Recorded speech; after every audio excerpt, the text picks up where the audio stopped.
Baik, kita mulai. Bismillahirrahmanirrahim. Assalamualaikum warahmatullahi wabarakatuh.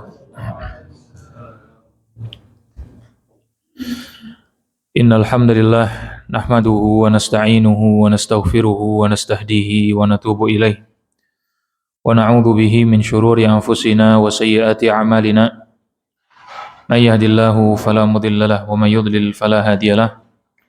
وأشهد أن لا إله إلا الله وحده لا شريك له وأشهد أن محمدا عبده ورسوله لا نبي ولا رسول بعده اللهم صل وسلم وزد وبارك على نبينا ورسولنا وقدوتنا محمد بن عبد الله وعلى آله وصحبه ومن والاه وبعد اللهم لا علم لنا إلا ما علمتنا وعلمنا ما ينفعنا وزدنا علما نافعا وعملا صالحا يا رب العالمين ربنا آتنا من لدنك رحمة وهيئ لنا من أمرنا رشدا ربنا آتنا في الدنيا حسنة وفي الآخرة حسنة وقنا عذاب النار وبعد. Jamaah musalla al-ikhwan yang semoga senantiasa Allah muliakan. Alhamdulillah, kita bersyukur kepada Allah atas semua nikmat yang telah Allah berikan kepada kita. Nikmatul iman wal Islam merupakan nikmat yang terbesar yang Allah berikan dalam kehidupan kita, dan juga nikmat-nikmat yang lainnya, kesehatan, kesempatan, waktu luang, dan khususnya kesempatan Waalaikumsalam, kesempatan bisa berada di waktu-waktu yang mulia, yakni di 10 awal Dzulhijjah. Semoga Allah Azza wa Jalla menjadikan kita hamba-hamba Allah yang pandai bersyukur, yang bisa menggunakan fasilitas nikmat yang telah Allah berikan sebagai wasilah menambah ketaatan kita kepadanya, dan semoga kita tergolong orang-orang yang mendapat taufik dari Allah untuk bisa memaksimalkan hari-hari yang mulia di 10 awal Dzulhijjah ini. Amin. Jamaah sekalian rahimakumullah, kita akan kembali melanjutkan kajian fikih matan Abi Syuja'. Terakhir kemarin tentang takbir hari raya, ya, betul ya? Kita masuk ke bab sholat gerhana. Mungkin nanti juga kita beri sesi beberapa waktu untuk barangkali pertanyaan berkaitan dengan kurban, fikih berkaitan dengan kurban. Ya, pertanyaan saja kita, atau nanti dibahas sedikit hal-hal yang urgent, ya. Baik. Karena kalau nunggu pembahasan kurban itu dia bagian belakang sekali. Melewati banyak pembahasan. Mungkin bisa setahun yang akan datang kalau umur panjang, ya. Baik. Baik, jamaah sekalian rahimakumullah. Seperti biasa saya akan bacakan Arabnya, halaman 87. Nanti minta tolong dibacakan artinya. Bismillahirrahmanirrahim. Qala al-musannifu rahimahullahu ta'ala, nafa'ana bihi wa bi'ulumihi fid daraini. Qala wa salatul kusufi sunnatun muakkadatun fa in fatat lam tuqda wa yusalli li kusufi syamsi wa khusufil qamari rak'ataini fi kulli rak'atin qiyamani yutilul qira'ata fihima wa ruku'ani yutilu tasbiha fihima duna sujud wa yakhtubu ba'daha khutbataini wa yusirru fi kusufi syamsi Waalaikumsalam wa yajharu fi khusufil qamari. Baik, silahkan dibaca artinya. Salat gerhana hukumnya adalah sunnah muakkadah. Jika tidak sempat mengerjakannya, maka tidak perlu mengkodok. Salat gerhana matahari, khusuf, dan gerhana bulan, khusuf, dikerjakan sebanyak 2 rakaat. Setiap rakaat dikerjakan dengan 2 kali berdiri dan membaca surat yang panjang setelah Al-Fatihah pada keduanya. Rukunnya pada setiap rakaat dilakukan 2 kali. Rukuknya? Nah, baik. Rukunnya pada setiap rakaat dilakukan 2 kali, dan dengan membaca tasbih yang panjang pada keduanya. Sedangkan dalam sujud tidak membaca tasbih yang panjang. Setelah sholat dibacakan 2 khutbah. Sholat gerhana matahari dikerjakan secara sir, sedangkan sholat gerhana bulan dikerjakan secara jarak. Baik, barakallahu fiik. Itulah tadi yang disampaikan penulis Qadhi Abu Syuja terkait dengan fikih sholat gerhana. Baik, kita akan membahas sedikit-sedikit dari yang telah beliau sampaikan. Bismillahirrahmanirrahim. Beliau mengatakan, sholat gerhana hukumnya adalah sunnah muakkadah. Baik, sholat gerhana, beliau memulai pembahasannya dengan hukumnya. Hukumnya apa? Beliau mengatakan sunnah muakkadah. Di sini beliau tidak menyebutkan disunnahkan bagi siapa. Jadi sholat gerhana disunnahkan bagi seluruh kaum muslimin. Laki-laki, perempuan, dianjurkan berjamaah, tapi seandainya dilakukan sendirian juga sah, juga termasuk dianjurkan. Misalnya gerhana terjadi pada jam 1 malam dan masjid tidak mengadakan sholat di sekitar kita. Kita sholat sendiri boleh nggak? Ya, boleh. Maka ini dianjurkan sholat gerhana walaupun sendirian dan hukumnya adalah sunnatun muakkadah. Apa itu sunnah muakkadah? Satu anjuran yang kuat, ya, anjuran yang kuat. Biasanya sunnah muakkadah itu hal-hal yang Nabi hampir-hampir tidak pernah meninggalkan tapi tidak wajib.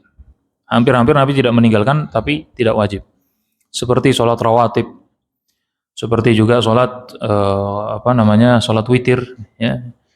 Ini sunnah muakkadah. Hampir-hampir Nabi tidak meninggalkannya, namun hukumnya adalah sunnah.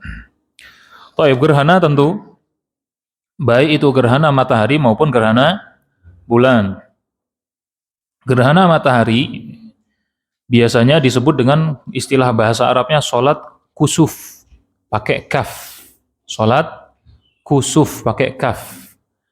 Kalau gerhana bulan pakai kho, khusuf. Nah, di sini kusuf dan khusuf, ya. Kusuf matahari, khusuf gerhana. Oh, ini istilah saja. Seperti kita mau ngapain? Mau sholat maghrib, mau sholat apa? Jadi kita bahasa yang tepat kalau pengen menyebut gerhana matahari kita menyebutnya mau sholat kusuf. Kalau mau gerhana bulan mau sholat khusuf pakai kha. Cuma beda huruf kaf dan kha.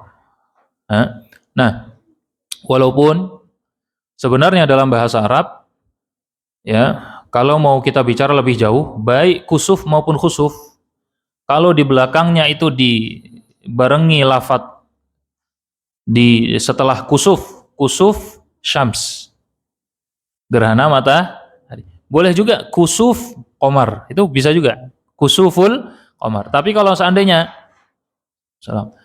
penyebutannya mutlak, tidak disambung dengan kata di belakangnya, maka kusuf dimaknai sholat gerhana matahari, khusuf dimaknai sholat gerhana bulan.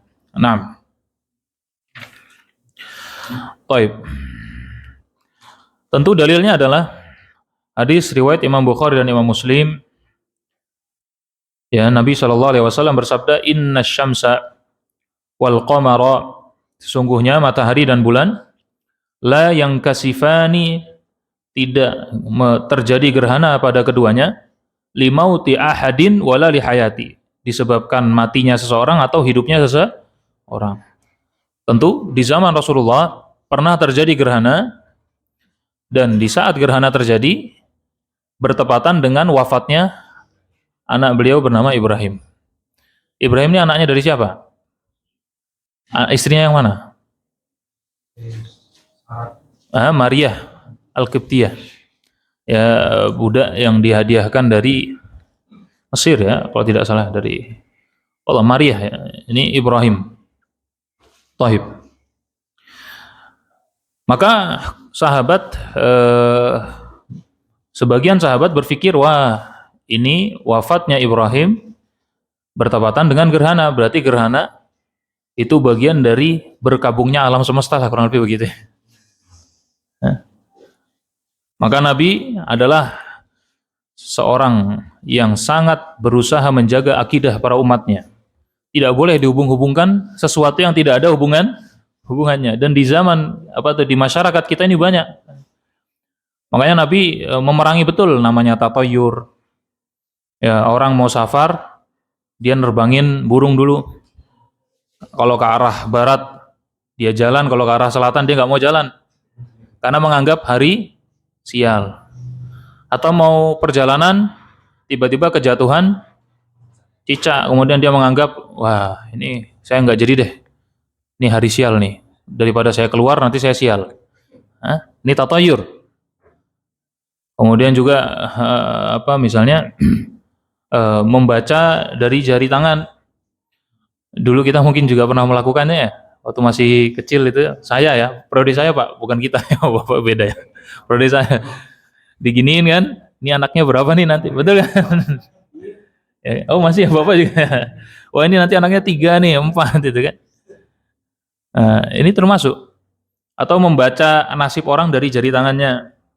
Oh ini garisnya begini nih, orang beruntung nih. Atau misalnya dari panjangnya jari telunjuk kaki. Wah kalau telunjuknya panjang nih orang sukses nih calonnya. Nggak ada hubungannya. Sukses dengan itu nggak ada hubungan. Tapi itu ini bahaya kalau benar-benar diyakini ya hal-hal tersebut bisa memberi manfaat maupun madharat. Tapi kalau cuma bercanda-bercandaan baiknya juga dihindari karena itu menjadi pintu masuknya kesyirikan, bahaya. Sedangkan ada istilahnya saddud dzari'ah, menutup celah-celah ya hal-hal yang bisa menjatuhkan kepada kesyirikan itu dicegah. Ya. Dulu malah di TV itu ada acara ramalan-ramalan juga kan, dulu itu di TV malam-malam biasanya itu kan, dulu sempat jadi acara yang ya karena TV itu kan dia nggak ngurus halal haram ya, mana yang rame, mana yang berpotensi ditonton banyak ditayangkan, walaupun itu bertentangan dengan syariat. Baik, jamaah sekalian rahimakumullah, inilah ya sama halnya ketika Nabi mendengar para sahabat berbicara tentang gerhana dan dihubungkan dengan kematian Ibrahim. Maka Nabi tegaskan bahwasannya gerhana matahari, gerhana bulan tidak ada kaitannya dengan kematian seseorang atau hidupnya seseorang, nggak ada kaitannya. Apa yang Nabi ajarkan? Fa idza ra'aitum dzalik, kalau kalian melihat fenomena semacam gerhana ini, fenomena gerhana dan yang serupa, misalnya ada fenomena alam yang di luar kebiasaan, ya, fasallu, maka salatlah, wad'ullaha ta'ala, dan ya berdoalah kepada Allah, dalam riwayat yang lain hatta yang kasifa ma bikum, sampai gerhana itu hilang. Dan di antara ciri hari kiamat, kalau kita baca surat juz 29 Al-Qiyamah ya, Al-Qiyamah, gimana bunyinya? La uqsimu biyaumil qiyamah wa la uqsimu bin nafsil lawwamah yahsabul insanu lan najma'a 'idhamah wa la qadirina 'ala nusawwi banah, terus sampai ada bunyi ayat wa idza gimana? Wa idza bariqal basar wa khasafal qamar. Jadi hari kiamat itu bariqal basar, mata itu terbelalak kaget dengan peristiwa-peristiwa yang terjadi saat itu. Kenapa? Karena hal-hal yang normal berubah jadi tidak normal. Matahari terbit dari barat, kan itu hal-hal yang di luar kebiasaan hidup orang, bangun kemudian kaget. Wa khasafal qamar, dan terjadinya gerhana bulan. Jadi di antara ciri hari kiamat yang Allah sebutkan itu terjadi gerhana. Maka kalau terjadi gerhana, apa yang disabdakan Nabi? Fasallu, salatlah kalian, wad'ullah. Dalam riwayat yang lain disebutkan Nabi ketika terjadi gerhana, Nabi segera menuju masjid, bahkan Nabi sampai tidak sadar ridaknya itu jatuh. Saking bersegeranya ke masjid dan mengajak kaum muslimin melaksanakan salat. Maka inilah landasan bahwasanya sholat gerhana dianjurkan. Baik, ini hukumnya. Kemudian jika tidak sempat mengerjakannya, maka tidak perlu mengqadha. Maksudnya, sholat sunnah itu boleh diqadha enggak? Sholat sunnah boleh diqadha, boleh.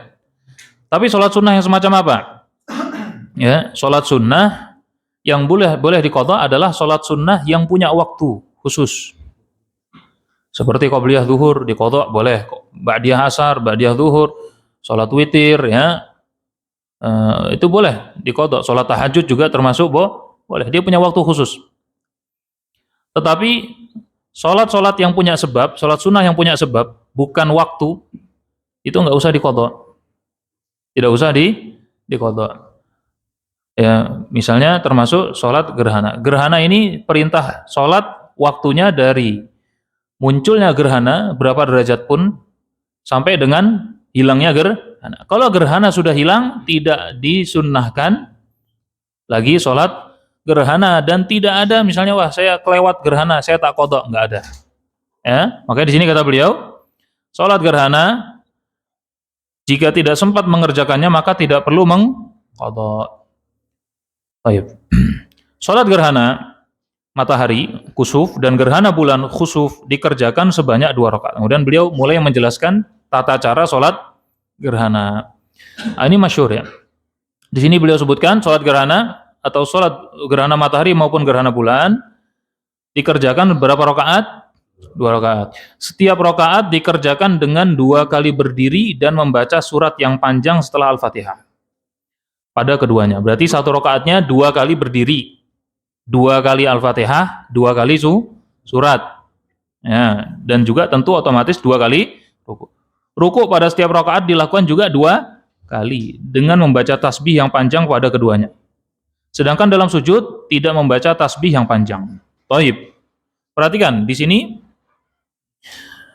beliau menyebutkan cara sholatnya dulu. Jadi cara sholatnya 2 rakaat. Sebenarnya sholat gerhana itu ada 3 cara, Pak. Semuanya ini sah. Yang pertama, melaksanakan sholat gerhana seperti halnya kita melakukan sholat subuh. Sholat gerhana seperti melakukan sholat subuh, yaitu 1 kali berdiri dengan bacaan ringan-ringan. Maka ini juga sudah sah sebagai sholat gerhana. Yang kedua, sholat gerhana dengan cara 2 kali ruku, 2 kali berdiri, tapi juga dengan bacaan surat-surat yang pendek. Ini yang biasanya umumnya dilakukan masyarakat. Sedangkan sholat gerhana yang paling sempurna yang disebutkan dalam hadis yang diriwayatkan oleh Imam Muslim, Imam Bukhari, dan yang lainnya, itu batas yang maksimal. Topnya sholat gerhana. Nah, coba kita baca. Al-akmal, yang paling sempurna sholat gerhana, ayyaqra'a fil qiyamil awal ba'dal fatihah wa ma yustahabbu min istiftahin wa ghairihi surat al-baqarah. Assalamualaikum. Fadhal. Baik. Jadi baik. Salat gerhana yang paling sempurna kata beliau adalah di saat berdiri yang pertama setelah membaca Al-Fatihah yang dibaca surat apa? Al-Baqarah. Ini yang sempurna yang Rasulullah lakukan, baca surat Al-Baqarah. Hah? Pak Andi. Nanti kalau surat gerhana diundang Pak Andi. Masya Allah. Tapi ini kayaknya nggak ada yang lakukan. Bahkan saya nggak pernah dengar di belahan dunia zaman sekarang yang melakukan ini. Jangankan Al-Baqarah ya. Surat-surat yang pendek aja masih diprotes ya zaman sekarang gitu kan. Imamnya rawan diprotes zaman sekarang gitu. Taib. Maka ini yang sempurna. Di qiyam pertama baca surat Al-Baqarah.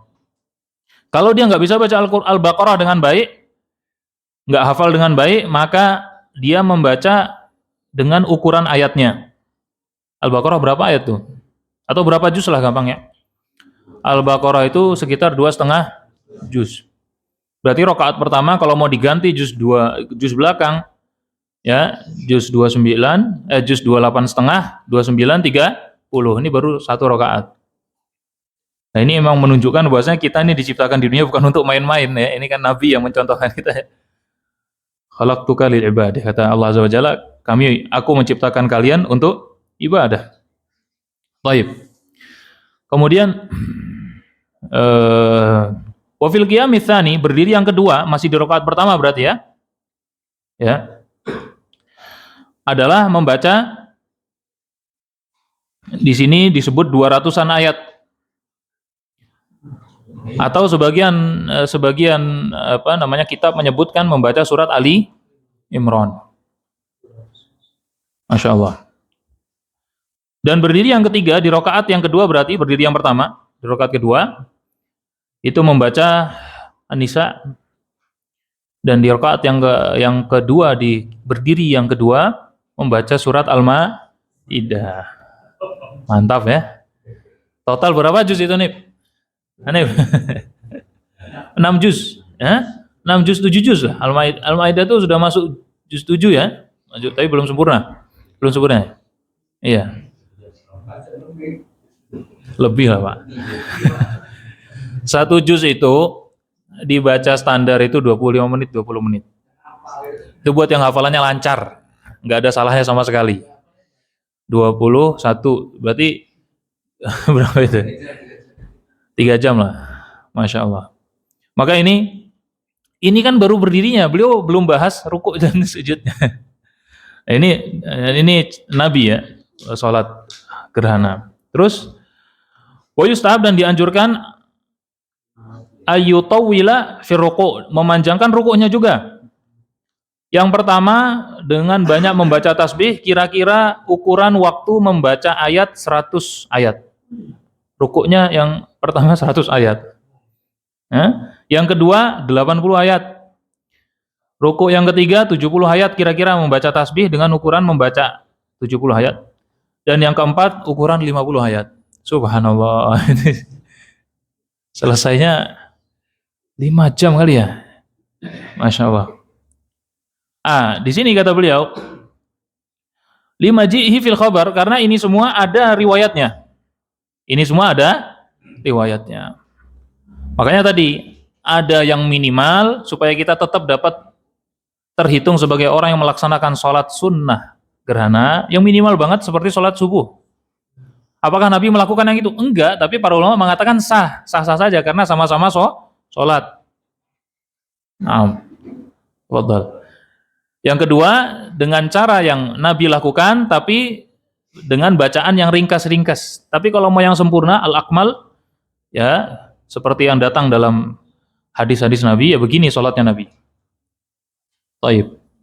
Kemudian di sini beliau mengatakan, rukuknya kan tadi panjang juga ya, 80, 70, 60, 50. Di sini beliau mengatakan, ya, sedangkan dalam sujud tidak membaca tasbih yang panjang. Di sini beliau memilih pendapat ya, bukan berpendapat ya. Beliau memilih pendapat bahwasanya sujud dalam sholat gerhana tidak dipanjangkan. Tetapi Imam An-Nawawi, ya, beliau dalam Majmu' Syarah Madzhab menyebutkan, sesungguhnya sujud pun juga dianjurkan yang tidak dipanjangkan itu ruknun qashir, yaitu i'tidal dan duduk di antara dua sujud. I'tidal dan duduk di antara dua sujud nggak boleh dipanjangkan. Bahkan pendapat yang kuat dalam mazhab Syafi'i, siapa yang memanjangkan i'tidal di luar kebiasaan atau dengan ukuran-ukuran yang disebutkan para ulama, intinya cukup baca doanya, kemudian kok berlebihan ditambah dengan baca tasyahud, sebagian menyebutkan gitu, kok masih lebih, maka batal sholatnya. Kenapa? Karena i'tidal itu ruknun qashir, rukun yang sebentar, tidak boleh diperpanjang. Memperpanjangnya itu bisa merusak sholat. I'tidal dan juga duduk di antara dua sujud, nggak boleh lama-lama. Nah, pendapat penulis memilih pendapat bahwasanya sujud juga tidak lama-lama dalam sholat gerhana, tetapi Imam An-Nawawi menyebutkan, ya, riwayat-riwayat juga kuat menyebutkan bahwasanya Nabi sujudnya juga panjang. Maka kalau mau kita mengamalkan sunnah Nabi SAW, di berdiri yang pertama bacalah surat yang agak panjang. Berdiri yang kedua cari yang lebih pendek sedikit. Di rakaat ketiga, di berdiri yang ketiga baca yang lebih pendek dari yang berdiri kedua. Berdiri yang keempat baca yang lebih pendek dari yang berdiri ketiga. Begitu juga rukuknya lebih diminimal, semakin akhir maka waktunya semakin ringkas. Itu saja minimal yang kita lakukan. Kan nggak mungkin juga ini diamalkan, ini cuma disampaikan doang. Saya juga nggak ngamalkan ini, yang ini kan. Saya juga nggak ngamalkan. Walaupun nama santri juga nggak siap itu kan, walaupun kita sholatnya sama santri juga nggak siap. Baik. Tapi ini kita perlu menyampaikan ya supaya kita tahu bagaimana Nabi SAW melaksanakan sholat tersebut. Baik. Selanjutnya, setelah sholat dibacakan 2 khutbah. Jadi khutbah dalam sholat apapun dalam mazhab Syafi'i 2 khutbah. Mau sholat id, mau sholat istisqa, mau sholat nanti ada istisqa setelah ini, mau sholat gerhana, semuanya 2 khutbah. Tidak ada yang 1 khutbah. Tentu bukan berarti nggak ada perbedaan pandangan ulama. Kita hanya mengukuhkan pendapat dalam mazhab Syafi'i semua khutbah 2 khutbah. Ya. Baik. Selanjutnya, setelah sholat dibacakan khutbah. Ini paham ya? Dibacakan khutbah. Tetapi kalau sholat sendiri tidak perlu ada khutbah. Kan tadi kan juga dianjurkan bagi yang sholat sendirian. Ya, yang nggak usah khutbah sama siapa? Khutbah sama diri sendiri. Tidak disunnahkan berkhutbah kalau dia sholat sendirian. Baik. Kemudian beliau menyebutkan sholat gerhana matahari dikerjakan secara sir, sedangkan sholat gerhana bulan dikerjakan secara jahar. Umumnya yang dilaksanakan sekarang baik gerhana matahari gerhana bulan rata-rata di jahar, dan nggak masalah, itu juga ada riwayat. Bahkan jahar dan sir kan dulu pernah kita bahas. Seandainya saya sholat duhur ya membacanya dengan keras itu bukan berarti keras seperti agak dikencangin suaranya. Sah nggak sholatnya? Tetap sah, tapi makruh dalam mazhab Syafi'i. Sah tapi makruh karena membaca sir maupun jahar dalam sholat itu sunnah, bagian daripada sunnah sholat. Seandainya tidak dilakukan sesuai dengan sir dan jahar dengan ketentuannya, tetap sah, tapi dia melanggar sunnah. Melanggar sunnah itu hukumnya makruh. Melanggar sunnah hukumnya makruh. Maka dalam mazhab Syafi'i, sholat gerhana matahari sir. Nah, alasannya apa? Karena ini mungkin yang sering kita lakukan juga di Baitur Rahman dari dulu, namanya gerhana matahari bulan itu jahar. Dan ini juga ada pendapat dari mazhab yang lain. Taib. Apa alasannya? Di sini mana ya? Wa yustahabbul jahru, dianjurkan mengeraskan bil qiraati, bacaan fi khusufil qamar, dalam salat gerhana bulan. Wal israru, dan bacaan sir fi khusufis syamsi, dalam gerhana matahari. Ja'at bihi sunnah, itu semua datang hadis tentang hal tersebut.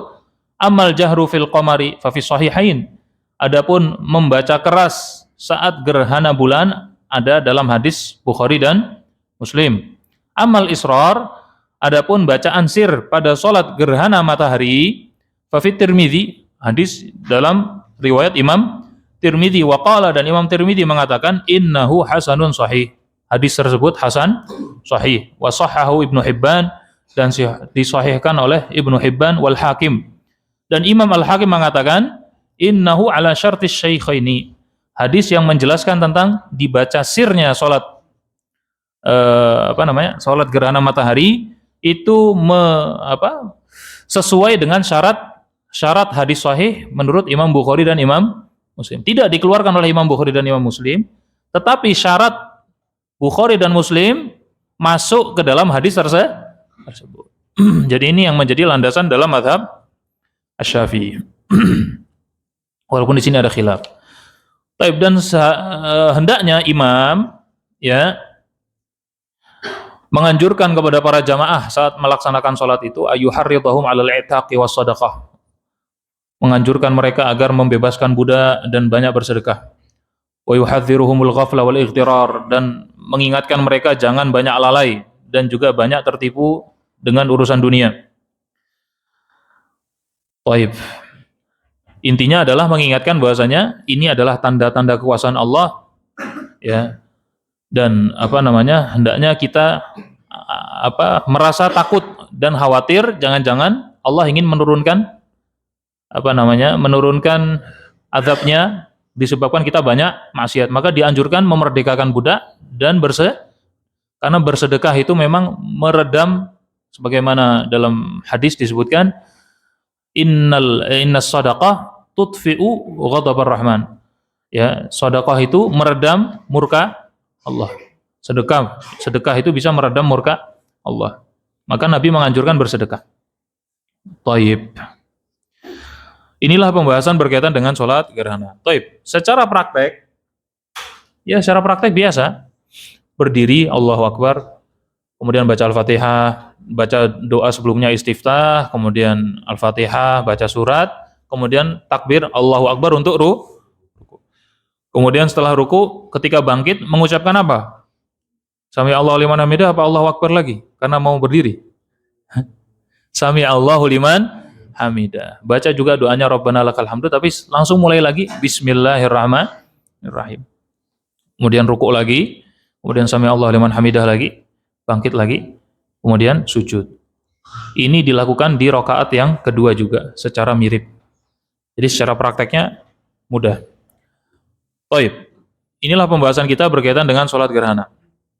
Selanjutnya seperti yang tadi kita sampaikan, mungkin kita perlu ada tanya jawab berkaitan dengan kurban atau yang lainnya, silahkan. Sholat itu Pak, sholat gerhana kan sholatnya panjang. Sambil membaca di HP itu boleh. Baik. Sama seperti sholat yang lainnya. Bolehkah kita membaca saat sholat? Boleh, boleh. Tapi yang afdol tidak sambil membaca. Kenapa? Karena membaca itu akan melahirkan gerakan-gerakan. Gerakan-gerakan di luar sholat. Maka semakin, kalau kita mau baca, pilihlah cara yang minim gerakan. Minim gerakan. Dan jangan lupa kalau pakai HP, notifnya dimatiin. Nanti masuk WA, baca WA malah dibuka, balesin WA malah repot. Kan gitu kan? Di depan imam itu ada orang gede. Mungkin dia membaca Al-Quran. Boleh.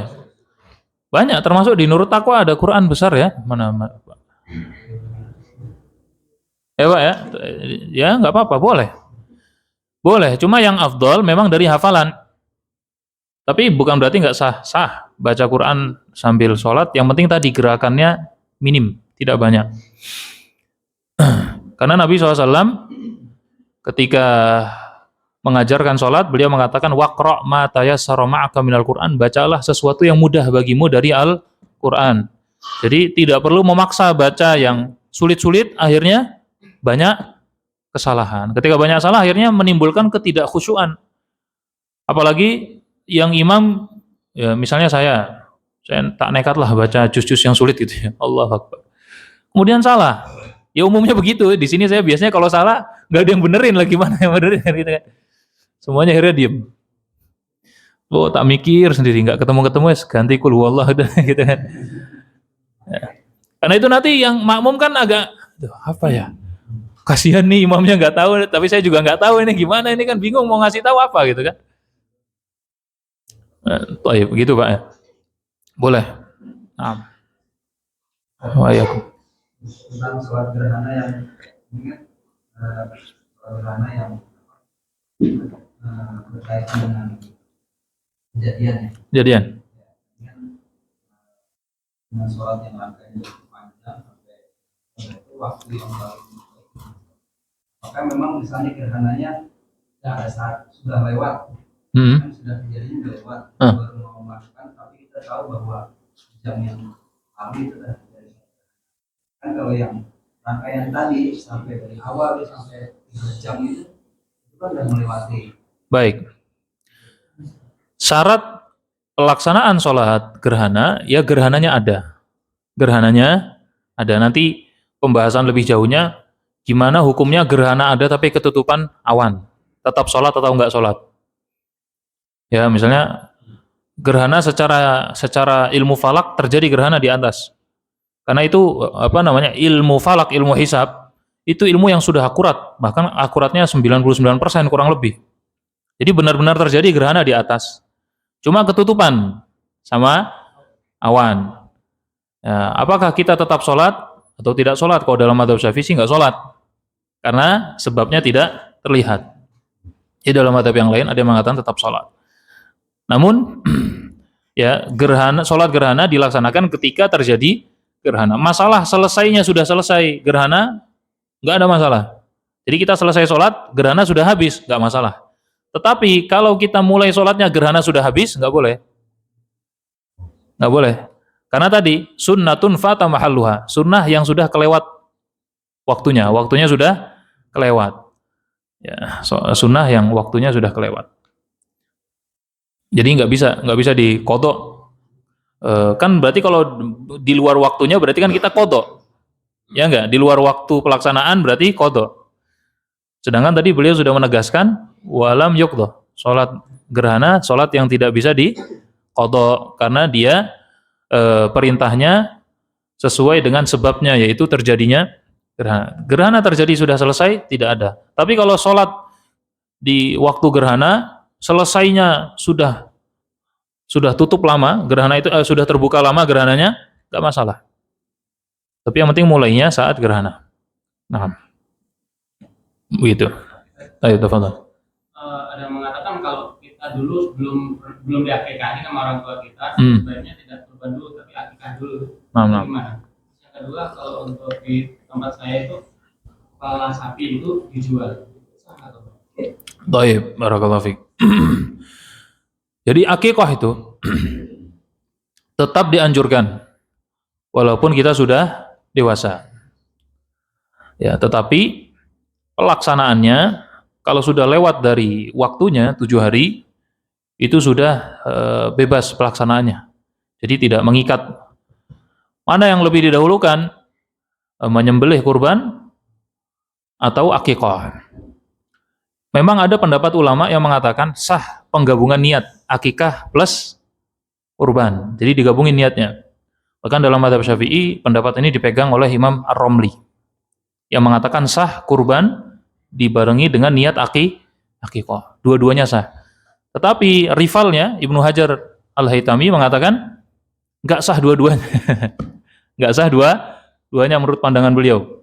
Karena masing-masing ibadahnya ibadatun maksudah, ibadah yang dimaksudkan, bukan ibadah yang sifatnya ngikut. Kalau ibadah yang sifatnya ngikut bisa sah. Tapi ini dua-duanya maksudah, akikah itu dimaksudkan sendiri, kurban juga dimaksudkan sendiri. Ini pendapat Ibnu Hajar dan itu pendapat yang dikuatkan dalam mazhab Syafi'iyah. Pendapat Ibnu Hajar. Tanpa menafikan ada yang berpendapat sah dua-duanya. Bahkan dalam Imam Ar-Romli itu termasuk imam yang sangat-sangat dikenal dalam mazhab Syafi'i, termasuk muhakkik dalam mazhab. Tapi ini ada beda pandangan. Kalau yang baik gimana? Ya sudah, dua-duanya ibadah sendiri saja, sesuai kemampuan kita. Mana yang didahulukan? Kalau momennya Idul Adha, kurban dulu. Momen Idul Adha ini momen istimewa, kurban dulu. Karena nanti kalau niat akikah, nggak harus ngepasi waktu Idul Adha. Bukan nanti diakhirkan saja. Karena kan tidak terikat waktu lagi setelah lewat 7 hari. Sudah nggak terikat waktu, sudah bebas mau dilaksanakan kapan. Maka dianjurkan kurban dulu. Ya nggak apa-apa.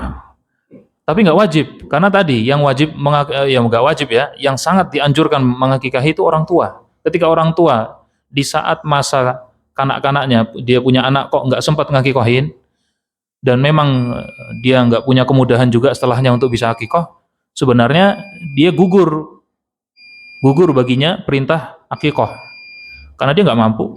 Apakah anaknya punya anjuran yang kuat juga seperti anjuran itu diberikan kepada bapaknya? Enggak. Tapi boleh nggak? Boleh, gitu. Kalau bicara boleh, beda kalau menyembelih kurban itu kan sunnah muakkadah jelas. Bahkan ada yang mengatakan wajib bagi yang mampu, dan mampu pun ukurannya Pak. Ini kalau kita bicara yang wajib. Karena dalam hadis Nabi, siapa yang punya kemampuan dan tidak melakukan kurban, maka jangan dekat-dekati tempat sholat kami. Ini kan ancaman. Ini yang menjadikan landasan dalam mazhab Imam Ahmad yang mengatakan wajib berkurban bagi yang mampu. Mampu itu ukurannya, dia punya kelebihan harta yang cukup untuk beli kurban setelah dia penuhi kebutuhan rumah tangganya di hari Id dan hari Tasyrik. Cukup itu doang. Itu misalnya kita anggaplah kambing itu 2,5 juta dapat gitu ya. 500.000 buat nafkah 4 hari cukup nggak? Cukup, dia punya uang 3 juta. Dia wajib nggak? Wajib dalam madzhab Imam Ahmad. Tapi ya, jumhur ulama mengatakan sunnah muakkadah karena Umar bin Khattab dan Abu Bakar As-Siddiq pernah sengaja tidak berkurban. Sengaja untuk mengajarkan kepada umat bahwasanya hukumnya sunnah. Nah, coba dulu, nanti kita lanjutkan satu lagi.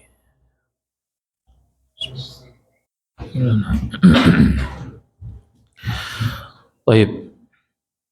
Kita lanjutkan pertanyaan yang kedua tentang menjual kepala sapi. Nah, ini kurban itu sesuatu yang dipersembahkan seorang hamba kepada Allah. Dan tidak boleh, banyak hadisnya yang melarang seseorang menjual bagian dari hewan kurban. Bahkan ada hadis riwayat Imam Baihaqi, wala yabi' man yabi' jilda udhiyatin fala udhiyatalah, atau kama qala Rasulullah SAW. Siapa saja yang menjual kulit hewan kurban, maka tidak ada pahala kurban baginya. Tidak ada pahala kurban baginya. Maka menjual kepala itu bisa menjadikan gugur pahala kurban. Tapi secara dagingnya halal nggak? Apakah jadi bangkai? Tidak. Karena motongnya sudah sesuai cara penyembelihan. Cuma kan kita bicara ini nyari pahala udhiyah, sedangkan udhiyah itu pahalanya besar banget.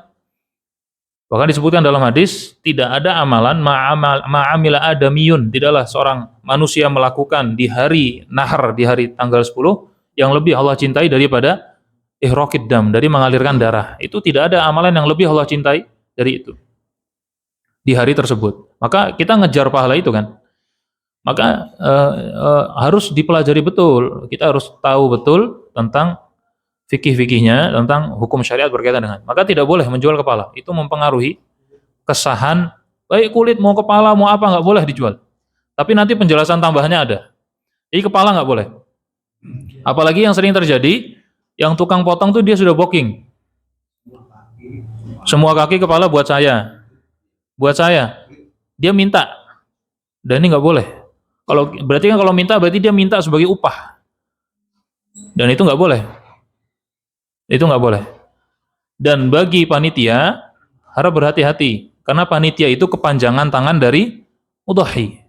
Status panitia dia adalah wakil. Jadi orang ketika menyerahkan uang untuk diberikan binatang udhiyah, itu bukan berarti binatang ini buat kamu, enggak. Tapi panitia itu dipasrahi cara mengelola hewan kurban yang baik, karena saya nggak tahu caranya, kan gitu kan?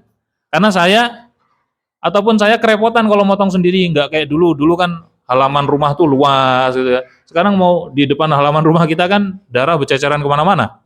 Mendingan dipusatkan dan dimintai tolong, dipasrahi bagaimana pengelolaan yang baik sesuai syariat. Kan pasti semua mudhahi mengharapkan digunakan cara yang paling baik. Maka sama halnya seperti saya punya uang misalnya 50.000. Kemudian siapa di sini ya? Mas Hanif ya. Mas Hanif misalnya mau pergi kemana? Mas Hanif mau kemana? Mau beli bakso di sana. Saya nitip. Saya pasrahi uang 50.000. Berarti Hanif saya jadikan wakil saya memberikan bakso. Dibawa uang itu 50.000. Sampai sana baksonya tutup. Boleh nggak Mas Hanif pulang dengan bawa gantinya, yaitu es buah, misalnya es campur. Ustaz, afan Ustaz, warungnya tutup, saya beliin es buah, nggak apa-apa ya? Ini namanya wakil yang kelewat batas. Karena akadnya adalah, kecuali saya pasrahi 50.000, saya bilang, karena tahu bakso itu harganya, harga satuannya 10.000 lah anggap, dapat 5. Kemudian Mas Hanif bisa beli 6 bungkus. Boleh nggak? Tadinya saya pasrahi beli 5 bungkus, kemudian dia beli 6. Jadi 50 dapat 6. Memang saya minta 50 dihabisin. Boleh, karena itu maslahat buat saya.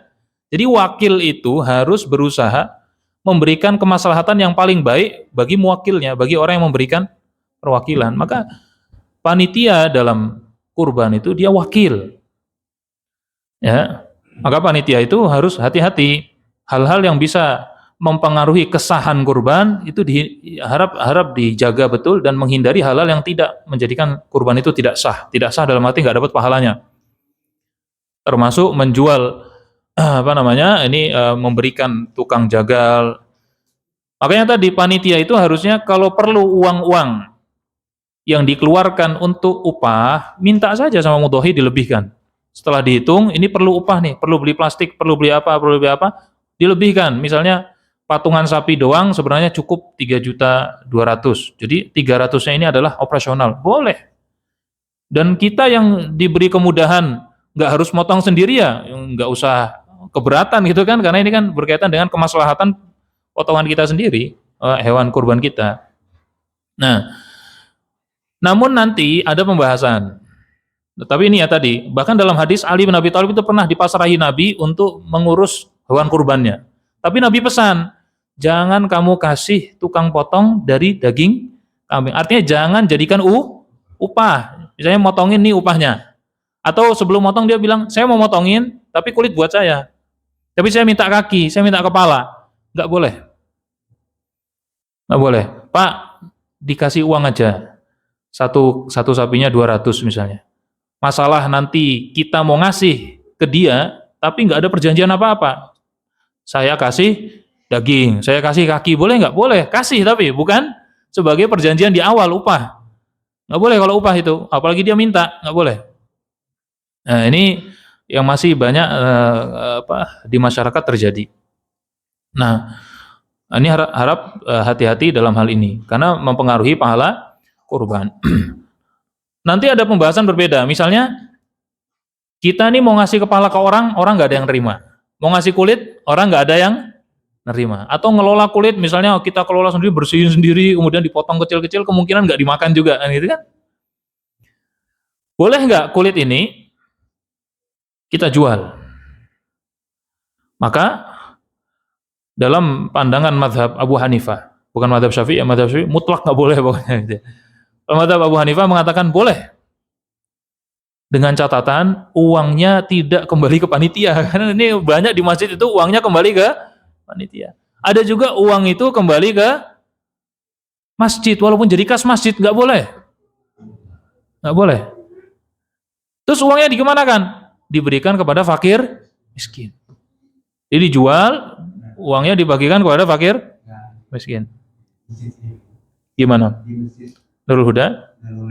Oh dijual kemudian dikasih fakir miskin. Kulit, buntut, kepala itu dijual, terus bagian dibulatkan, dibulatkan ke fakir miskin. Nah, boleh. Ini mengikuti mazhab Abu. Tapi kalau mau ngikut mazhab Abu Hanifah di sini, nggak usah. Ini catatan yang tidak terlalu penting, nggak usah. Karena terlalu melebar nanti. Baik, ini boleh dalam mazhab Abu Hanifah. Kalau mau yang tidak perlu pindah mazhab, kita pengen konsisten di mazhab Syafi'i misalnya gitu ya. Misalnya. Maka tadi kulit kasih orang miskin. Kasih aja, tamlik kepemilikan. Karena apa? Daging udhiyah itu nggak boleh dijual. Hanya satu yang boleh menjual daging ataupun bagian dari kurban, yang boleh menjual hanya orang miskin. Kenapa? Karena status pemberian kepada orang miskin dalam fikih disebut tamlik, kepemilikan sempurna. Jadi terserah mau diapain. Tapi kalau yang dikasih orang yang mampu, kita memandang diri kita orang yang mampu, orang yang nggak perlu sampai jual daging kurban, maka nggak boleh. Hukum aslinya seluruh bagian dari kurban ini sudah diserahkan untuk Allah, maka nggak boleh ditukar dengan dijual belikan lagi. Tapi untuk orang miskin boleh, dalam fikih dikatakan boleh. Maka tadi bisa dikasih ke orang miskin, nanti orang miskinnya jual, terserah. Atau kalau nggak ada yang mau nerima, karena orang miskin pun bingung, saya tak jual kemana Ustaz, nggak ngerti saya gitu kan. Maka boleh kita sebagai panitia mencari perwakilan untuk orang-orang miskin. Ini kalau yang cara yang agak ribet. Kalau cara mazhab Abu Hanifah kan panitia langsung jual, boleh, uangnya bagi orang miskin. Tapi kalau mau yang mazhab Syafi'i, mau mengakalinya, cari perwakilan untuk orang-orang miskin. Kita tunjuk satu orang sebagai wakil orang, kemudian kita serahi, ini buat kamu. Nah, habis itu orang ini diminta untuk menjual.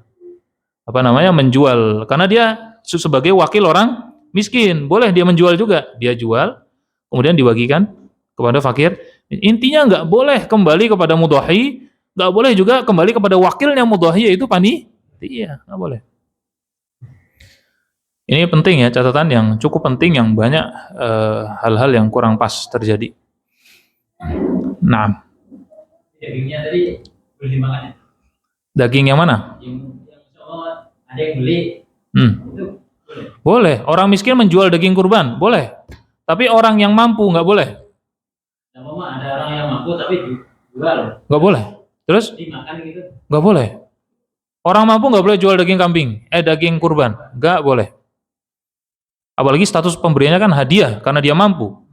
Karena kalau kepada orang fakir miskin statusnya sedekah, maka nggak boleh dia jual. Nggak. Maksudnya Dagingnya boleh dimakan nggak? Yang salahnya kan yang penjualnya. kan salah. Dagingnya yang itu. Dagingnya itu Saya maksudnya gimana? Saya jelasin gini. Nah, Saya jelasin. misalnya Bapak dapat daging. Iya, dapat daging. Jual nih, orang miskin. Yang dosa kan berarti anak. Iya. Dagingnya ini boleh dimakan. Boleh lah. Kan sembelihannya sembelihan yang sah. Gini loh. Nggak boleh gini. Nggak boleh itu tidak menjadikan binatang itu menjadi bangkai, tidak. Kemudian nggak dimakan, bukan. Hal-hal yang melanggar tentang udhiyah ini berakibat pada pahala berkurban. Tapi masalah boleh dimakan nggak makan. Maksudnya panitia jual, ntar dibagi-bagi tetangganya. Panitia kan jual, Dagingnya dijual. tetangga beli, dagingnya dikasih tetangga gitu. Emang itu terjadi? Terjadi nggak? Panitia jual daging. Nah, jual kepala. Oh, jual kepala. Daging kepala kan? Baik. Jual kepala. Karena umumnya kalau daging kan nggak dijual ya. Kenapa kepala dijual? Karena mungkin susah nyari yang ngasih, ngurus-ngurusnya. Kemudian dijual sama panitia. Uangnya dipakai untuk bagi fakir miskin. Boleh nggak? Uangnya mungkin nggak tahu kita panitia. Terus ini, contohnya tetangga saya itu beli Kepala. kepalanya, terus dibuat makan bareng-bareng. Boleh. Ini diundang lagi. Panitia diundang lagi. Boleh. Ada panitia juga. Gini, Pak. Jadi gini, menjual kulit atau menjual kepala baiknya dihindari. Tapi kalau terpaksa ya. Misalnya kepala ini ada orang miskin yang mau, kasih aja, selesai sudah. Kasih aja. Kalau dia mau nggak kepala, mau kasih sudah. Nggak usah susah-susah. Tapi kalau dicari susah, kan nggak mungkin juga dibiarin busuk, karena nggak ada yang mengolah. Darurat nih berarti. Boleh panitia menjual. Kemudian setelah dijual, uangnya harus bagi kepada fakir miskin. Nggak boleh masuk ke panitia. Ataupun mudhahi dikembalikan. Ataupun ke masjid sekalipun, nggak boleh. Nah, daging kepala yang dibeli orang, statusnya halal apa nggak halal? Halal, thayyib, boleh dimakan. Walaupun dia tahu itu karena kan kita nggak tahu dia menjual dengan alasan apa. Bisa jadi darurat, sah-sah saja. Kalaupun nggak darurat, tetap dia boleh. Tapi boleh aja.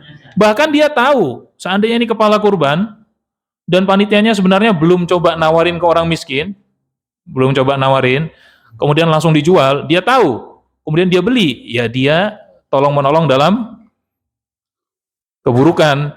Tetapi status kepalanya halal nggak dimakan? Halal, nggak ada masalah. Cuma ini ya tadi kita nolongi dia melakukan keburukan. Kalau kita tahu sebenarnya kalau dikasih pun ada yang mau sebenarnya gitu kan, orang miskin.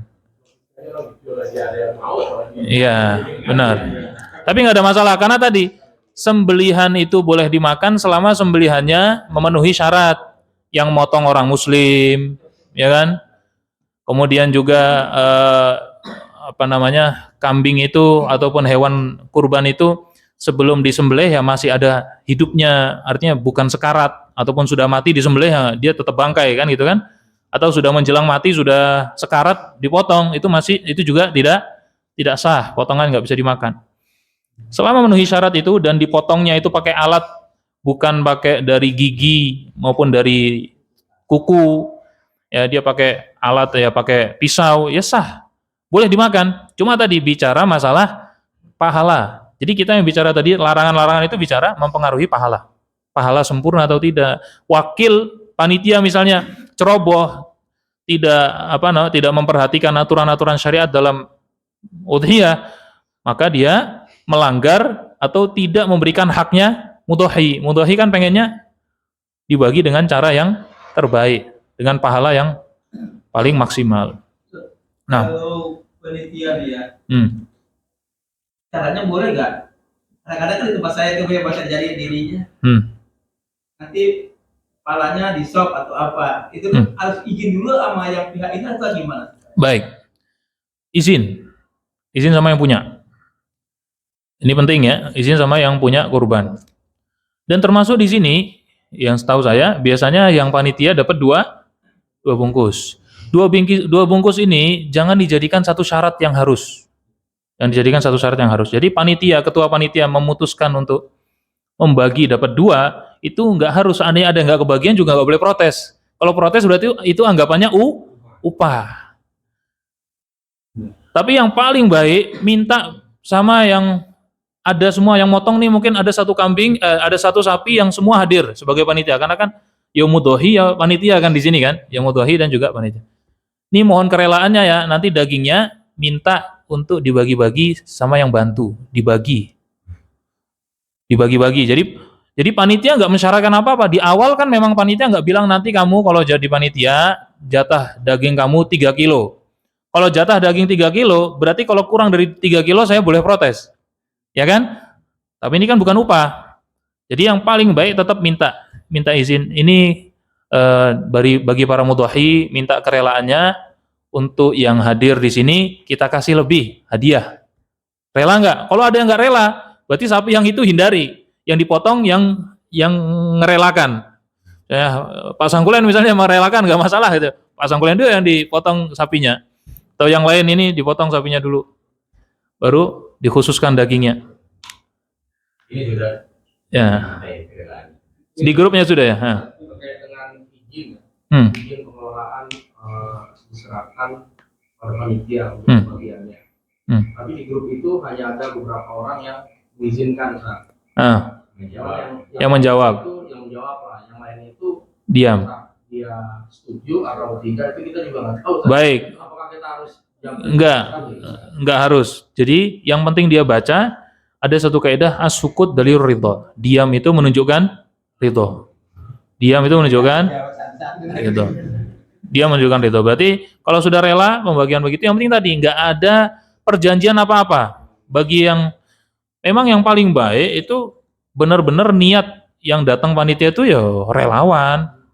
Itu yang paling baik. Jadi dapat berapa aja dia dikasih panitia wes bebas lah. Nggak ada hati kesel kok saya dapatnya yang ini. Biasa gitu kok saya dikasih yang ini. Enggak, udah rela aja udah. Nah, relawan. Ya ikhlas. Karena berkaitan dengan panitia. Nah. Batas maksimal seorang mudhohi itu untuk mendapatkan haknya itu berapa maksimal? Karena ada yang minta ini 10 bungkus, kemudian juga ada request lagi minta lebih untuk dibagikan ke saudara-saudara atau fakir miskin. Itu batasan maksimalnya itu berapa ya? Itu tergantung kesepakatan dengan wakilnya. Misalnya wakil merasa keberatan karena tahu fakta di lapangan kalau berlebih nanti masyarakat nggak kebagian misalnya, susah pembagiannya. Itu nanti kesepakatan berapa Pak minta, misalnya ada yang request, saya request sekian. Ya udah Pak, maksimalnya sekian gimana? Ya, karena ini nggak apa-apa, karena kan kita wakil. Misalnya dia nggak sepakat, saya maunya sekian. Ya udah Pak, berarti jangan di sini. Cari yang lain yang setuju. Karena kan kita wakil, kita secara konsep kita wakil itu sesuai dengan perizinan dari yang memberikan perwakilan. Kalau yang perwakilan maksa harus begitu caranya, maksa dengan caranya dia, dan kita nggak sanggup, kita boleh menolak. Seperti halnya saya tadi ngasih uang 50.000 ke Mas Hanif, tapi baksonya yang di sana saya belinya, setuju nggak? Ya nggak apa-apa di sana. Kalau saya bilang jangan yang di sana, kalau di sana saya nggak mau, ya udah kan. Namanya perwakilan tuh boleh menolak. Ya, kalau dia memang mensyaratkan. Tapi yang paling enak kalau dia mewakilkan secara penuh. Dah pokoknya bagi sesuai dengan yang paling baik lah, yang paling sesuai. Itu yang enak. Jadi kalau batas maksimalnya sebenarnya nggak ada. Bahkan yang dianjurkan, bahkan yang diwajibkan itu hanya bersedekah sebagian. Sedekah sebagian. Sisanya dia makan semua, boleh nggak? Boleh. Yang penting dia harus sedekah sebagian. Sebagian tuh ukuran sebagian kecil. Sedaging segini doang itu dibagi satu orang itu sudah menggugurkan kuat. Tapi yo kebangetan gitu kan. Cuma kalau bicara sah-sahan sah. Boleh. Jadi kalau ditanya batas maksimal, ya tadi, ini kan kita ada dua pihak, wakil dan muwakil yang memberikan perwakilan. Maka kesepakatan aja. Kalau mau sama kami diolah, karena kami tahu di lapangan gimana, batas maksimal segini Pak, gimana? Dia juga boleh request, karena itu kan punya dia. Dia boleh request, saya kalau mintanya sekian bungkus boleh nggak? Wah maaf Pak, kalau segitu kayaknya repot, nanti pembagiannya agak susah gini-gini. Kalau mau sekian. Gitu. Tadi ini dulu nih Pak. Sebentar. Lanjut dulu. Terkait dengan misalnya kaki saya. Panitia itu ada yang minta request saya minta kakinya satu Pak. Itu gimana Sar? Kalau minta boleh-boleh saja. Yang penting dia bukan sebagai upah dia kerja. Saya minta boleh nggak Pak? Tapi minta boleh nggak? Jangan saya ngambil ya. Kalau ngambil kan berarti dia sudah mengilzam, memaksa. Boleh nggak saya minta kakinya? Ya sambil nggak apa-apa. Panitia ngasih.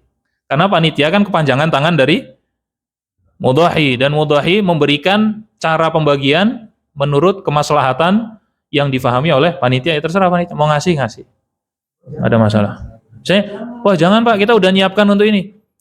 Wah gimana sih gerundel? Nah, ini tadi konsep awalnya nggak paham. Dia panitia sebagai apa sih sebenarnya? Dia wakil.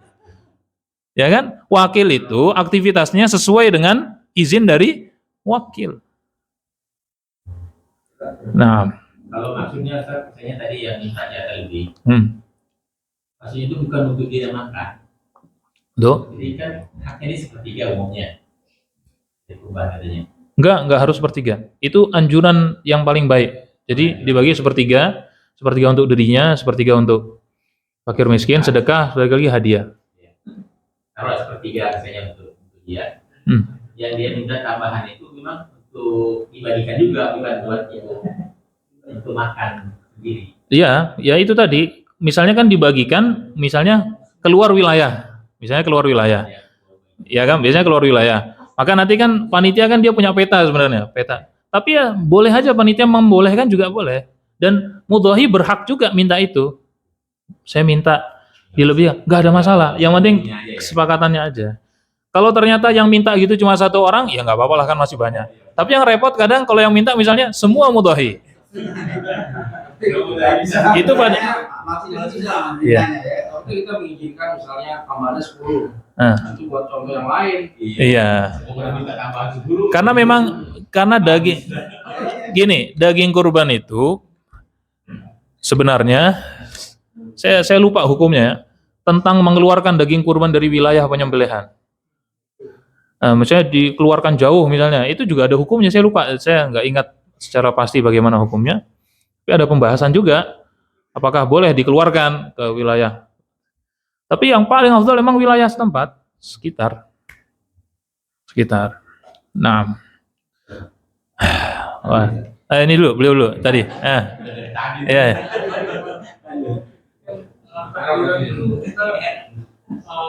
Kapan mulai takbiran? Ada yang takbirannya setelah sholat. Baik.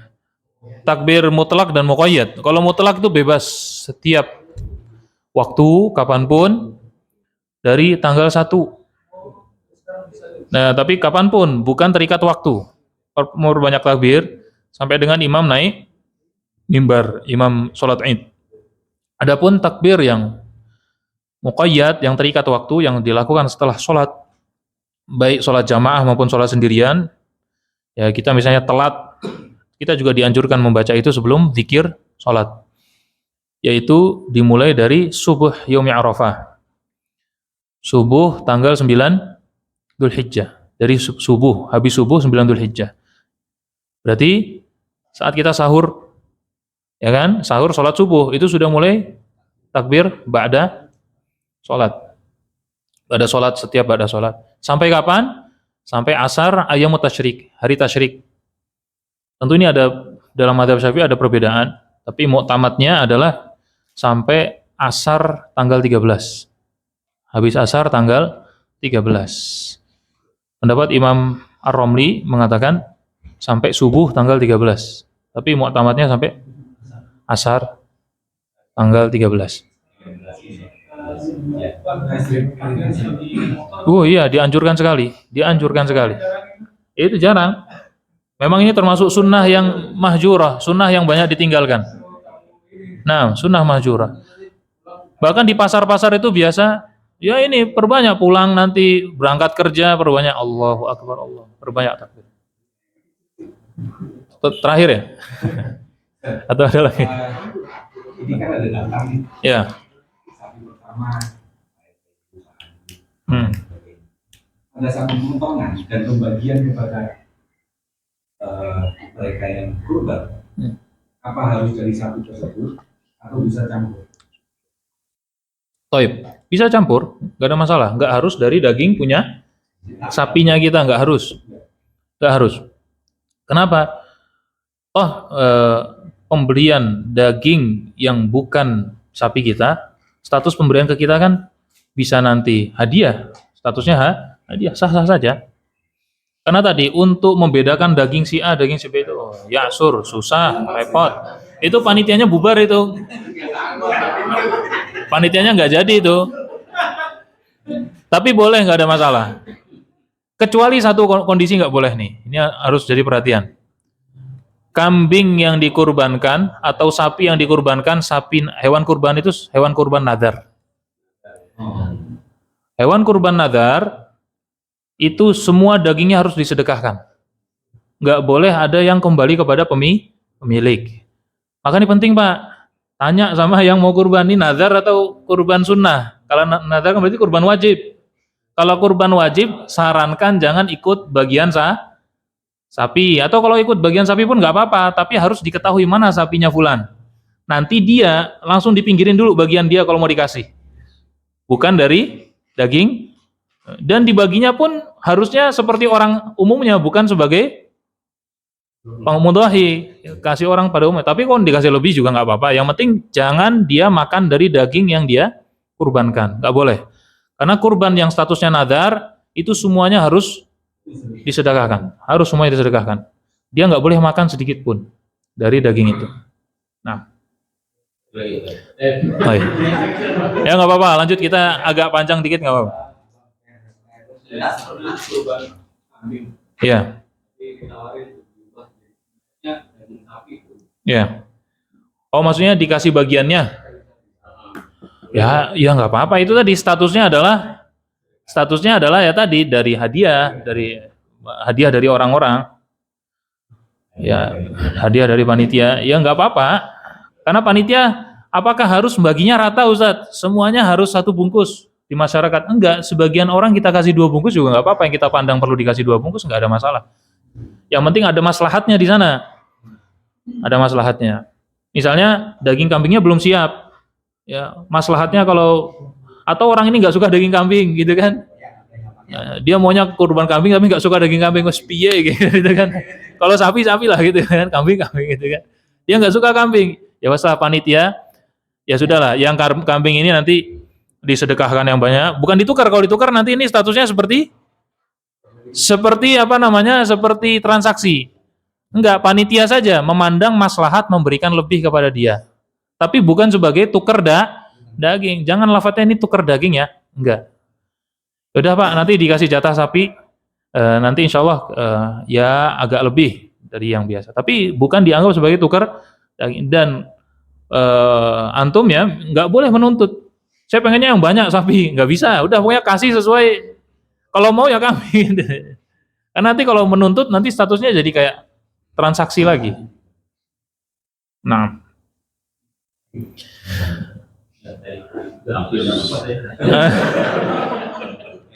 tadi yang mengenai sholat gerhana, kalau saya itu kalau yang gerhana matahari sir. Iya. Itu gimana tahu kita panjangnya apa, cuma 5 menit? Ya udah nggak apa-apa, masing-masing baca juga. Karena tadi sudah kita bacakan, itu riwayat Imam Tirmidzi yang menyebutkan bahwasanya Nabi sholat di gerhana matahari sir, walaupun ini khilaf ulama. Dan kalaupun toh yang biasa kita lakukan di Baitur Rahman kan, mau gerhana matahari bulan kita jahar terus, mengambil pendapat yang jahar. Dalam madhab Syafi'i sekalipun tetap sah sholatnya, cuma makruh karena dia melanggar sunnah. Dalam pandangan madhab Syafi'i sunnahnya adalah sir. Ketika dijaharkan berarti kita melanggar sunnah. Melanggar sunnah itu makruh, tidak sampai menjadikan sholat batal. Tapi ada pendapat lain yang mengatakan gerhana itu mau gerhana matahari, gerhana bulan, jahar semua. Saya nggak ingat Imam Malik atau siapa yang berpendapat demikian. Nah. Yang terakhir nih, yang paling terakhir. Ya. Kurban atas nama apa? Biasanya ada juga yang kurban atas nama orang yang sudah meninggal. Taib. Ring. Tambahannya apakah kita kurban niat satu kepala keluarga buat keluarga kita gitu? Gini, ngikutin niat tuh nggak boleh ikut juga namanya. Karena kambing hanya boleh satu nama. Tapi misalnya bagian sapi juga hanya maksimal 7. Kalau lebih dari 7 keberatan sapi nggak kuat gitu kan. Ya 7 maksimal bebannya. Kurang dari 7 boleh. 6, 5 boleh. 1 pun boleh. 1 orang 1 sapi boleh. Tapi lebih dari 7 nggak boleh. Jadi secara nama, atas nama penyembelihan itu 1 saja. Tetapi bagi-bagi pahala itu bebas. Jadi saya nyembelih kurban, pahalanya saya niatkan untuk semua keluarga saya yang sudah meninggal. Dan pahalanya saya mau bagi kepada keluarga saya, mau bagi semuanya. Diniatkan, boleh, bebas. Tapi atas nama 1. Sekarang untuk menghindari perbedaan pendapat ulama tentang berkurban atas nama mayit. Berkurban atas nama mayit dalam mazhab Syafi'i nggak sah. Nggak sah. Berkurban untuk mayit. Kecuali satu keadaan, mayitnya berwasiat. Sebelum meninggal, dia berwasiat, nanti tolonglah kamu kalau punya kemampuan berkurban untuk saya. Akhirnya dia kurbankan terus setiap tahun untuk nama orang tuanya. Boleh nggak? Boleh, karena dia berwasiat. Tapi kalau nggak berwasiat, dalam mazhab Syafi'i tidak sah. Tidak sah. Kenapa? Panjang pembahasannya kalau kenapa ini. Alasan jadi harus agak panjang. Tetapi ada juga yang berpendapat sah.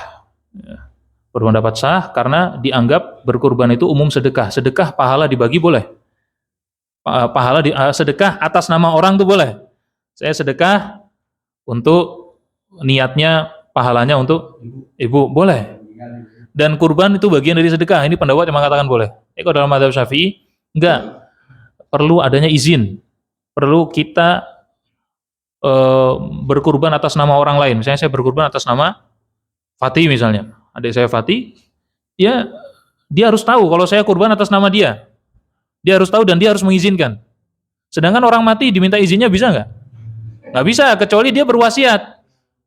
Maka itu izinnya sudah ketahuan. Ini dalam mazhab Syafi'i sedetail itu mandangnya. Jadi nggak sah kalau mazhab Syafi'i berkurban untuk mayit. Tapi kita bisa kok share pahala, itu bisa. Atas nama saya, tapi pahalanya niatnya saya niatkan untuk orang tua sudah meninggal. Untuk kakek nenek saya yang sudah meninggal, itu kebagian semua. Tapi nama sah 1.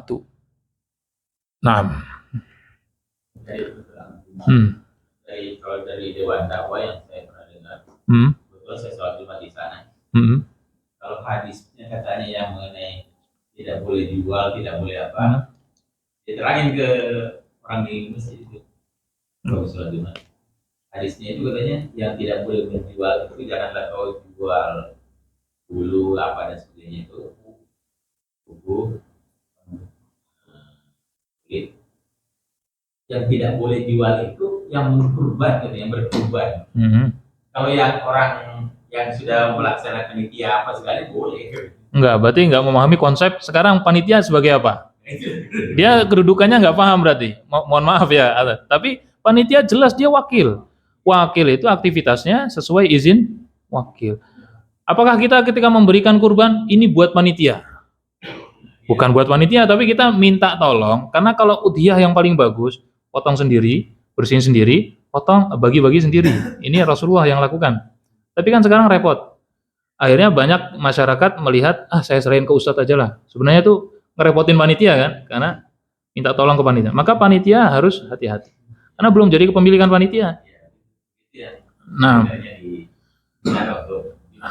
yang boleh dijual kalau diberikan kepada orang miskin boleh jual. Tapi kalau bukan kepada orang miskin atau hadiah, walaupun dia miskin, tapi saya bilang ini hadiah karena kamu tetangga saya, nggak bisa jual dia karena hadiah. Tapi kalau saya kasih motivasinya karena dia miskin, berbagi kepada orang miskin, boleh dia jual. Karena itu statusnya tamlik, kepemilikan, terserah mau diapain sama dia, mau dijual, mau dimakan. Terus ini kita masih kurang 2 orang nih, kurang 2 kita. Kalau misalnya berbeda pembayarannya, kan? Iya. Taruh misalnya, panitia mau ngelelang aja yang 2 itu, yang mau 3 juta 1 orang kan, yang lain kan 3,2. Supaya cukup ini jangan kita beli kambing ya saat ini. Kalau ada yang mau misalnya 3 juta aja deh, kita murah siapa yang mau. Setahu saya tetap ikut di itu, yang lain kan 3,2. Yang penting tidak lebih dari 7. Walaupun dia beda bagian nggak masalah. Ada masalah, nggak masalah. Ada yang mau lihat? Sekalian ya. Makanya tadi kaidahnya. Kaidahnya tadi sapi, unta, dan yang dihukumi sama itu nggak boleh lebih 7. Kalau gampang-gampangnya dia keberatan bawanya kalau lebih dari 7. Tapi kurang dari 7 dia kuat aja gitu kan. 5 dengan iuran berbeda. Ujungnya gimana Pak? Tetap 7 orang. Tetap 7 orang. Bukan yang lelang itu bukan siapa yang mau, misalnya mau 3 orang atau 4 orang kan lebih dari 7. Nggak bisa. Nggak begitu kan? Ada yang mau 2 orang. Oh, 2 orang lagi. 2 orang lagi. Tapi berapa? 2,5 gitu. 2,5 boleh. Nah sisanya Kan? ya udah Pak, Ya nggak udah. usah Nanti sisanya gitu Pak. nggak usah dipikirin sisanya, nanti panitia yang cari sapi yang. Sapi yang dengan harga segitu. Oh iya. Karena kalau ini aja mungkin barangnya nggak kecil kan. Iya. Takut kecewa nanti kan. Yang itu. Jadi kalau ada yang mau store 2,5 juta aja. Yang penting disepakati juga sama yang lain. Yang 5 orang ini. Ini nanti kan sisa 2 nih. Iya. Biar tetap bisa kebeli, sapi tetap bisa kurban sapi daripada kambing ngolahnya agak repot. Banyak motongnya. Gimana kalau yang 2 lagi nih kita relakan 2,5. Nanti dapat sapi dengan ukuran sekian supaya jadi sapi 1. Boleh, sah. Ada masalah. Ada yang mau nambah? Ayo. Supaya bisa sapi dan.